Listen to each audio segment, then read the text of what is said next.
എന്റെ മാതാവേ, പിതാവിനും പുത്രനും പരിശുദ്ധാത്മാവിനും എന്തോ നീ തിരഞ്ഞു വന്നു വൻ പാപിയെ തേടി, എന്തോ നീ തിരഞ്ഞു വന്നു.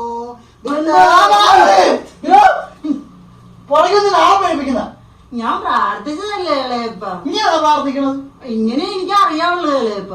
ആളുടെ പുറകൊന്നില്ല, കാളിപ്പോയി മാതാ കൂടി പോകല്ലേ ഇവിടെ ഇരുന്ന്. ഇതാരാണ്? ഇത് നാട്ടിൽ നിന്ന് വന്നത് എന്റെ കൂട്ടുകാരൻ അൻപൻ. എന്താ നമ്പറിന്റെ പേര്? ജോണി. ആ, എന്താ ഉദ്ദേശം കണ്ടിട്ട്? ഇളയപ്പന്റെ കൂടെ താമസിക്കാനാണ്. നീയേ ഇവിടെ വലിഞ്ഞു കയറിയ താമസിക്കണം. അതിനിടക്ക് പുതിയൊരു നമ്പരെ കൊണ്ടുവന്നേക്കുന്ന പൈസ ശമ്പളമൊന്നും കൊടുക്കണ്ട. ശമ്പളം നിനക്ക് അല്ലേലും വലിയ ഭക്ഷണമില്ല, ഇറങ്ങി പോരല്ലോ ഇവിടുന്ന്. ഓ, നീ എവിടെ വന്നാലും പണിയാണല്ലോ. കാശൊന്നും വേണ്ട, ഭക്ഷണം തന്നാ മതി. ഇവിടെ എനിക്കാ ഭക്ഷണമില്ല, പിന്നെ നിങ്ങൾക്ക് ഏതെങ്കിലും ഭക്ഷണമില്ല. ഇറങ്ങി പോരണ്ട്, പോ പോ. പ്രാർത്ഥിക്കാൻ സമ്മതിക്കത്തില്ല.